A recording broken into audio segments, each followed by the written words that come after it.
What you got there? This is a good one. Picture two bullets, each exactly the same distance from the ground, each released at the exact same second, except one bullet is dropped to the ground, the other is fired from a gun. The classic physics thought experiment states that both bullets will hit the ground at the same time. Based on what theory? Based on the theory that the bullet that's fired from the gun has no wings on it, no lift. Thus, gravity has the same effect on it as it does on the drop bullet, and thus, they hit the ground simultaneously. It's an age-old physics fable that says a bullet dropped and a bullet fired simultaneously from the same height will hit the ground at the same time. But it's so darn difficult to test that no one's tried until now. So what's the plan? Well, I've been thinking about this one for so long.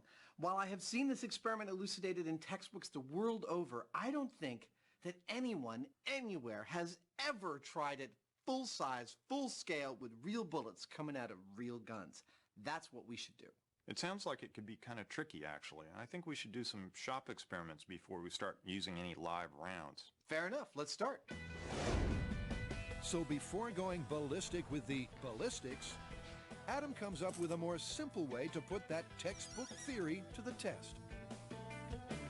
Well, this test is going to be comprised of two separate parts, and I am using a bullet of sorts. You may recognize the steel ball bearing as some of our ammunition from Steam Machine Gun. Part the first. I'll be dropping this ball bearing from exactly table height, handily marked by this green line right here.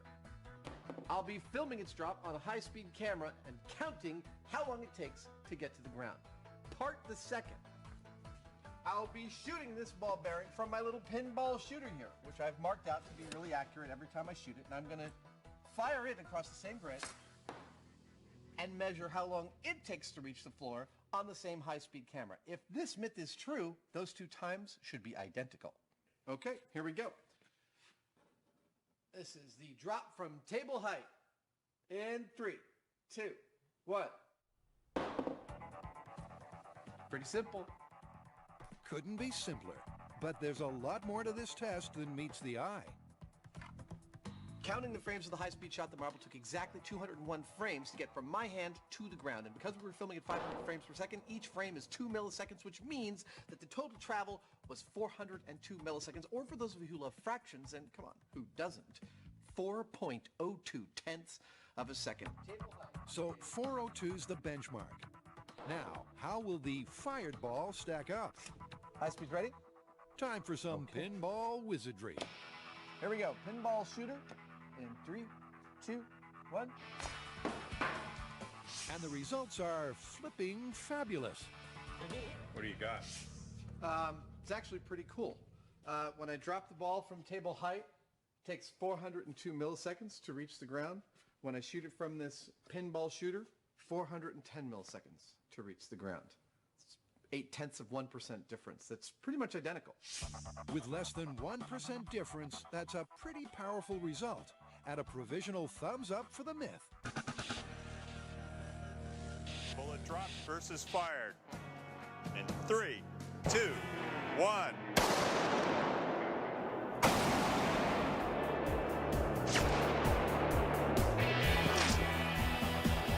But from 360 feet away, the boys can't see exactly where the fired bullet landed. Let's go see where it hit. So Adam takes a one-wheeled ride down the room to check out the drop zone. Wow. And the results are simply ripping. Can't get much closer than that. Ugh. I can't wait to see the high speed. So, dude, this bullet carved a streak right under the drop zone.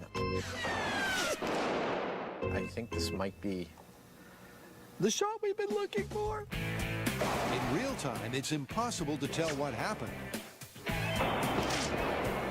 Until Adam analyzes the high speed and crunches the numbers. 3677 minus 3915 equals 238 divided by 6. Dude, the difference is 39.6 milliseconds. Which means it's less than the human eye can make out. So after days of brain-teasing tests, the Mythbusters can claim a world first for themselves. And a victory for physics. Good morning. Today we're going to demonstrate and understand the classic bullet projectile motion experiment. Hey guys. Hey, Bo. Hi, Bo. Flippin' physics.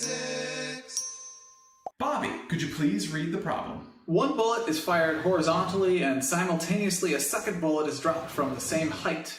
Neglecting air resistance and assuming the ground is level, which bullet hits the ground first?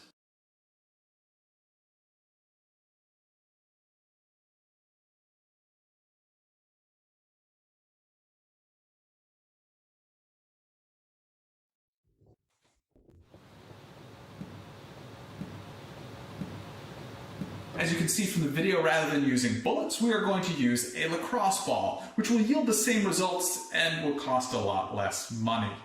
So, we have one lacrosse ball that is dropped and simultaneously a lacrosse ball that is launched horizontally, both from the same height, which we are going to identify as h. The basic idea here is that we need to solve for the changes in time for both bullets. And in order to do that, we need to list the variables that we know in the y direction for both cases. Bo, could you please begin doing that? The displacement in the y direction for both is h. Negative. Yeah, negative h, because they're both going down. And notice that this is the same for both the one that was dropped and the one that was launched horizontally. Bobby, what else do we know? The initial velocity in the y direction is 0 for both. Yes, regardless of the fact that the one that was launched horizontally has a velocity in the x direction, it's still, just like the one that was dropped, has an initial velocity in the y direction that is equal to 0. Billy, what else do we know? Both are in free fall in the y direction, so their acceleration in the y direction is negative 9.81 meters per second squared. Actually, I'm going to leave it as negative little g, or the acceleration due to gravity, because I want to point out that this is true on any planet, not just planet Earth. Now, notice that 3 of our uniformly accelerated motion variables are the same. Therefore, class, if 3 of the UAM variables are the same, what do you think is true of the other 2?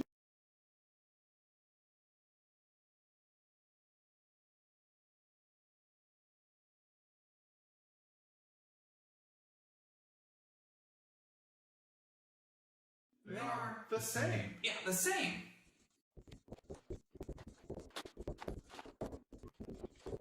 Correct. If 3 of the UAM variables are the same, then so are the other 2 UAM variables. More specifically, in this equation, you can see that the velocity final in the y direction will be the same, and in this UAM equation, you can see that the change in time will be the same. Therefore, both will land at the exact same time. Let's go see the proof of this in the video. You can see that they both hit the ground at the same time. And in fact, if we slow it down enough and go frame by frame, you can see that they actually are at the same height at the same time as well. Again, because in the y direction, all the uniformly accelerated motion variables are the same. Wait a second. Right before they hit the ground, isn't the one that was launched horizontally moving faster than the one that was dropped? Actually, Billy, yes, that is correct. But didn't you just say that they have the same final velocity in the y direction? Yeah, they do, Billy. It's just that the one that was launched horizontally also has a velocity in the x direction, so the final speed, or the magnitude of the final velocity, will be the hypotenuse of the triangle. And the hypotenuse of a triangle is always longer than either of the 2 sides. Oh yeah, I get it now. Thanks. Yes, they have the same final velocity in the y direction. However, because the one that was launched also has a final velocity in the x direction, it will then have a magnitude final velocity which will be greater than the final velocity in the y direction, the magnitude of which is the final velocity for the one that is dropped. Quick review. Because 3 of the UAM variables are the same, the change in time is going to be the same, therefore both will land at the same time, and the final velocity in the y direction will be the same. However, the one that was launched horizontally will have a larger final speed than the one that was dropped. Thank you very much for learning with me today. I enjoyed learning with you.